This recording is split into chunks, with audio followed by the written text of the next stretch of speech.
Antes de começarmos, gostaria de nos apresentar. Eu sou o Jean Victor, aluno do curso de Ciências Contábeis da Universidade Federal do Tocantins. Também participa desse projeto João Pedro Martins, aluno do curso de Ciências Contábeis, que possui experiência na área fiscal, especialmente com apuração de impostos e regimes tributários. Junto da gente está Sabrina Soares, aluna também do curso de Contabilidade da UFT, com experiência na área de Finanças e Investimentos. Somos alunos da disciplina de Ações Curriculares de Extensão 2, uma atividade extracurricular da UFT que busca aproximar o conhecimento acadêmico da sociedade. Levamos temas discutidos dentro da universidade para uma linguagem mais acessível para o cotidiano das pessoas. Dentro desse contexto, nosso grupo escolheu discutir a reforma tributária e seus impactos no setor cultural, trazendo exemplos práticos ligados à realidade de artistas, produtores culturais, músicos e profissionais que atuam na economia criativa. Mais do que apresentar apenas alguns conceitos técnicos, a ideia é mostrar como as mudanças na legislação tributária podem afetar diretamente atividades culturais, eventos e a prestação de serviços no Brasil. Então, ao longo desse episódio, vamos tentar explicar essas mudanças conectadas com situações reais do dia a dia. Recentemente, o Brasil aprovou mudanças importantes no sistema de impostos sobre o consumo por meio da Emenda Constitucional 132, posteriormente regulamentada pela Lei Complementar 214. Essas mudanças substituem tributos que existem há décadas e criam novos modelos de cobrança. E, principalmente, como essas mudanças podem afetar o setor cultural e profissionais como músicos, artistas e produtores culturais. Para começar, vamos entender o contexto geral dessas mudanças. Quando a gente fala em reforma tributária, sobre o que exatamente a gente está falando, João? Vamos lá. Para começar, a reforma tributária é uma mudança estrutural no sistema de impostos. Durante muitos anos, o Brasil inteiro teve vários tributos incidindo sobre bens e serviços, como o PIS, que é o Programa de Integração Social, uma contribuição federal que incide sobre o faturamento das empresas para financiar o seguro-desemprego, abono salarial e participação na receita. O COFINS, que é a contribuição para o financiamento da Seguridade Social, tributo federal cobrado sobre a receita bruta destinado a financiar a Seguridade Social, que é a saúde, a previdência e a assistência social. Também tem o IPI, que é o Imposto sobre Produtos Industrializados, Imposto Federal incidente sobre produtos que saem da fábrica ou são importados. Tem o ICMS, Imposto sobre Circulação de Mercadorias e Serviços, Imposto Estadual, que incide sobre a venda de mercadorias, transporte interestadual ou intermunicipal e serviço de comunicação. É um dos mais complexos, com alíquotas variando por estado. E por último, temos o ISS, que é o Imposto sobre Serviços, que é o Imposto Municipal sobre a prestação de serviço por empresas ou profissionais autônomos. A alíquota é definida pelo município. E podemos dar o exemplo, aqui em Palmas é 5 e Luzimangues, que é uma cidade vizinha, é 3. Então, muitas das vezes, a empresa tende a constituir em Luzimangues, porque hoje em dia, como que funciona o ISS?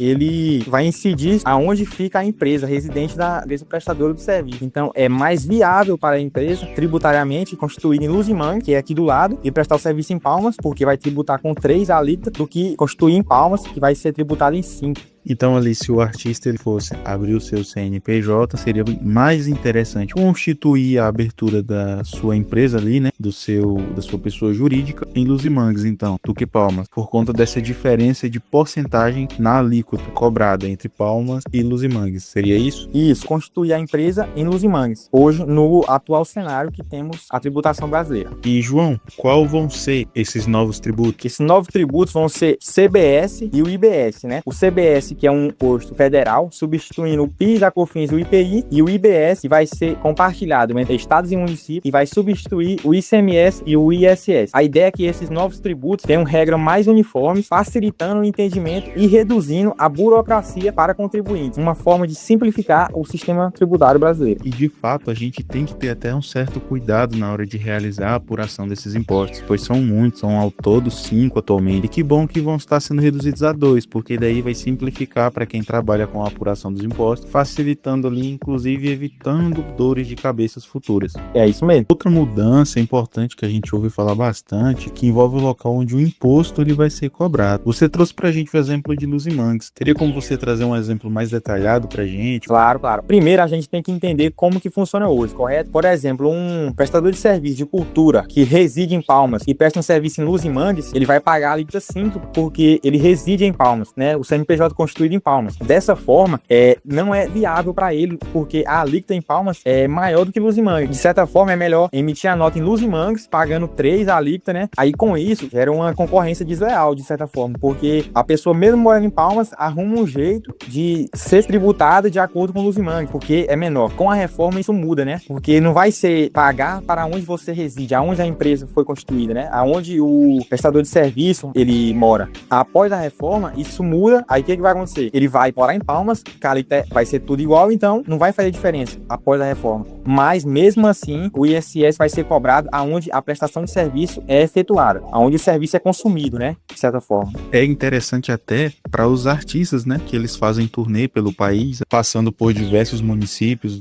por diversos estados. Isso, porque até acontece uma concorrência, né? Porque o cara mora em São Paulo e roda o Brasil inteiro, mas a alíquota é de São Paulo, mesmo ele prestando serviço em um lugar que a alíquota é menor, né? Após a reforma isso muda, que é uma coisa boa, porque aí não vai ter mais essa concorrência. E como é o exemplo aqui de Palmas, a gente que trabalha, a gente conhece empresas que são constituídas fora de Palmas para tentar fugir dessa alíquota maior do ISS. É interessante que isso traz até um certo nivelamento para os artistas, porque, como bem você disse, artistas de outros estados ali, muitas das vezes por não terem uma orientação referente à tributação, acabam pagando um imposto maior do que um outro que teve. Isso aí traz um certo nivelamento para essa galera. Isso mesmo, porque após a reforma, isso aí vai facilitar a tributação e também a evasão fiscal também, né? De certa forma. Não vai ter esse desnível, né? Vamos dizer assim, das alíquotas. Vai ser tudo padronizado e acredito firmemente que vai facilitar. E assim, João, essa mudança, ela vai acontecer imediatamente ou ela vai ter um prazo para estar decorrendo ali? Vai ser do dia para noite ou vai ser gradativo? Boa pergunta. A reforma, ela não acontece de uma vez. Ela foi desenhada para acontecer entre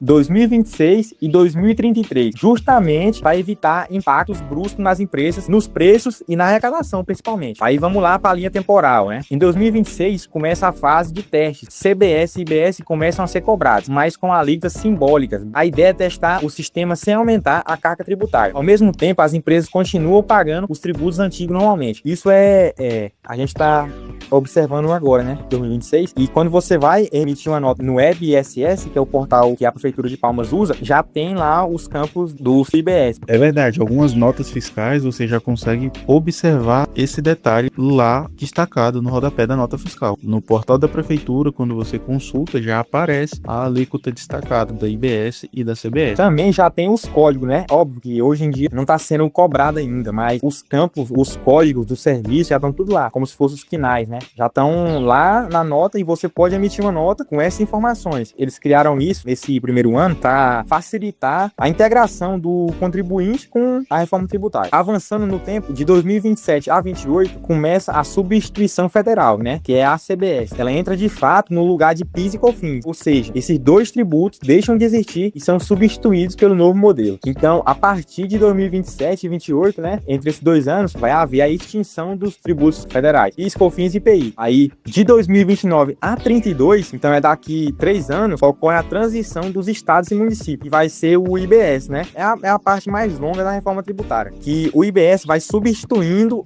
gradualmente, né, aos poucos, o ICMS e o ISS. Como vai funcionar? A alíquota do IBS vai aumentando aos poucos, enquanto isso, a alíquota do ICMS e do ISS vai diminuindo. Então vai chegar um período que elas duas vão se igualar. Após isso, a alíquota do IBS aumenta e a do ISS e a do ICMS diminui. Aí já começa a fase que a reforma tributária já passou mais da metade, né? Ela já está na fase final dela. Isso acontece ano a ano, até que os tributos antigos sejam totalmente extintos. Em 2033, aí sim, o novo sistema vai estar concluído, completo, né? O que vai acontecer quando chegar em 2033 na fase final já, né? O IBS e o CBS estarão implementados, de acordo com o que falamos. O ICMS, ISS, PIS, COFINS e IPI vão ser extintos, não vai existir mais. E um novo modelo vai passar a funcionar integralmente, né? Não vai existir mais os tributos e vai ser só eles dois, com o IBS sendo federal e o CBS sendo dividido entre estados e municípios, e acreditamos que vai melhorar a arrecadação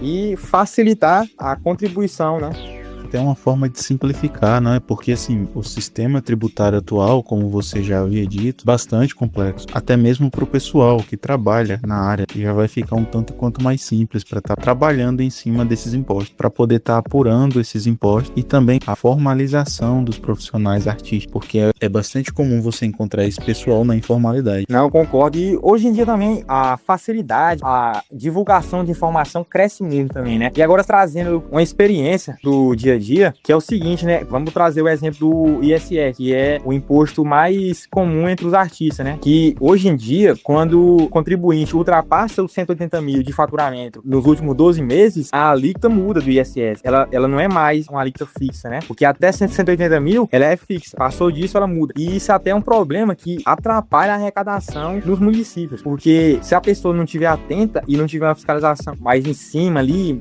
o município perde a arrecadação. Porque no momento que a alíquota muda, na emissão das notas, deve haver alteração de alíquota. Mas com essa, que hoje em dia, com essa variação de alíquota, ocorre muita perda de arrecadação. Mas agora com a reforma tributária, que vai ser a alíquota fixa, eu acredito fortemente que deve acabar. E isso daí a gente vai ter que ver com o tempo, né? Porque o pessoal vai estar se adaptando ainda, os empresários, os artistas formais, informais, os prestadores de serviço. É uma experiência nova para o Brasil, né? Para o brasileiro, e o pessoal vai ter que ir se adaptando aos poucos. Isso, e sem contar que a reforma tributária também traz um ponto interessante, quer dizer, para o empresário nem tanto, né? Que é a retenção já na fonte. Então, isso vai alterar, eu trabalhando diariamente, acredito que fortemente, o fluxo de caixa da empresa, porque hoje em dia você emite a nota, se não for retido, né? Que algumas quinais não são obrigatórios, ou pessoa física não são obrigatórios, aí a pessoa recebe o imposto, ela pode rodar aquele capital ali, aquele dinheiro, e no mês subsequente, no dia 20, paga a guia do DAS, né? Mas agora com a reforma não vai mais ocorrer assim, vai ser a retenção já, e isso vai afetar o fluxo de caixa da empresa, né? Então os empresários com a reforma têm que se organizar de uma forma bem melhor. Realmente esse detalhe do split payment tem que ser levado em consideração, tendo em vista que isso daí vai afetar o caixa, não só do comerciante, mas também de todo mundo que vai estar à mercê desse recurso implementado pela fiscalização, pelo fisco brasileiro. E entender essa estrutura da reforma, ela é importante, mas a gente também precisa olhar para os seus efeitos no cotidiano das pessoas. E o setor que pode sentir essas mudanças é o setor cultural, que envolve os artistas e os produtores profissionais que frequentemente trabalham prestando serviço. Sabrina, quando a gente fala em setor cultural, dentro dessa nossa conversa, dentro desse nosso contexto, quem são os principais profissionais envolvidos? Boa pergunta, Jean. Então, quando a gente fala sobre o setor cultural em si, o setor cultural, ele faz parte do que a gente chama de economia criativa. O que isso significa, né? Que essa economia criativa, ela não vai ser movimentada apenas pelas artes, mas também por eventos, produção audiovisual, festivais e também alguns serviços que são ligados à cultura, né? Então, isso pode incluir o quê? Músicos, os artistas visuais, que estaria ligado à produção audiovisual, os produtores culturais, técnicos de som, que muitas vezes trabalham nesses organizadores de eventos, equipes de produção e também as empresas que trabalham com espetáculos, festivais e produções artísticas. Então, quando a gente fala o setor cultural, ele engloba muito